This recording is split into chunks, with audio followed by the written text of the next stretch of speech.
It was just a box. No label. No stamp. No barcode. Just my name, written in black marker. Block letters, sharp, and my exact apartment number. I thought it was a mistake. I hadn't ordered anything. Didn't recognize the handwriting. No return address. No delivery slip. Just there, on my doorstep at 6:13 a.m., too early for normal deliveries. Too quiet. I brought it inside. It was heavier than it looked. Plain cardboard, taped shut sloppily, as if someone had done it quickly or nervously. I stared at it for a while. Made coffee. Checked the hallway camera. No footy. Literally. Nothing recorded between 6 o'clock and 6:30, which is impossible because the motion sensors never miss. I came back to the box, sat with it. Eventually, I opened it. Inside, paper. Lots of it. Crinkled, yellowing. Not packing material, just pages. Some look like letters. Others, journal entries. All handwritten. Some in cursive. Some block print. Different languages. Different ink colors.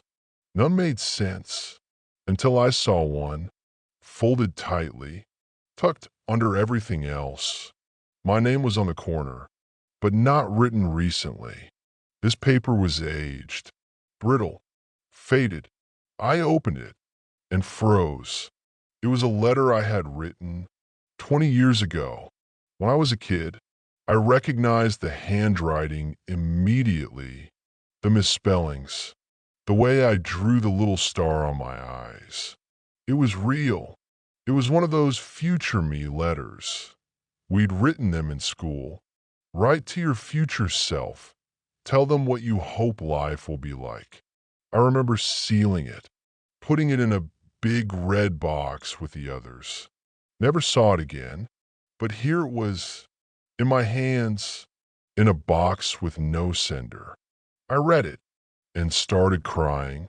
I didn't know why. Something about it felt wrong, like I wasn't supposed to remember that version of me, like something had folded inside out. And then I saw the second thing.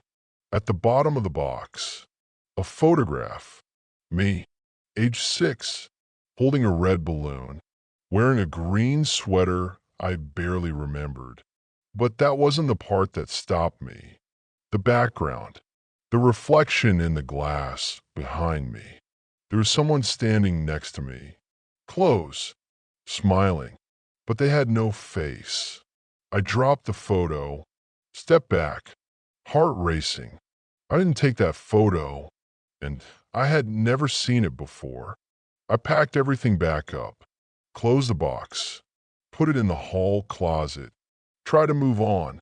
But that night, another package, same style, no label, no stamp, just my name, waiting. The second box came exactly 24 hours later. Same spot, same handwriting, same silence. No camera footage again, and I checked. This time frame was blacked out too. Exactly from 6:00 to 6:30 a.m. This one was smaller, lighter, but something inside moved when I picked it up. I brought it into the kitchen. Didn't open it right away. I just stared. Eventually, I peeled the tape back. It wasn't packed. No wrapping. No installation. Just one item. A watch. Old. Scratch face. Black leather strap. And I recognized it immediately. It was my father's. He died when I was 10. And that watch, I remembered seeing it on his wrist at the hospital. He never took it off. And after he passed, it disappeared. My mom said it was probably taken or misplaced. But now, it was in my kitchen, still ticking. I held it. The hands moved. It was set to the wrong time. 2:17 a.m. I tried to wind it. It wouldn't move. Later that night, I woke up. Exactly 2:17 a.m. The watch was ticking loudly from the table, and outside in the hallway, I heard a soft knock. 3 times. I didn't open the door, didn't even move. But in the morning, there was another package. This one was the largest yet, and heavier than both before combined. I drag it inside. It was sealed with red wax. Pressed into it, a symbol, a circle, split in half, like an eye. Inside were clothes. My clothes. Not just anything. Specific ones I'd lost years ago. A hoodie I left at summer camp in 2009. A scarf that vanished during a blizzard. A backpack I dropped at an airport in 2016. All here, folded, pressed, smelling exactly like I remembered them. At the bottom, a sealed envelope, black paper, red ink, no name, just a time, 3:03.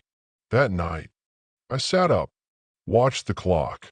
At exactly 3:03 a.m., the lights flickered and my bedroom door creaked. Open, no one there, but on the floor just past the doorway, another box. I didn't touch it until sunrise, then opened it with gloves.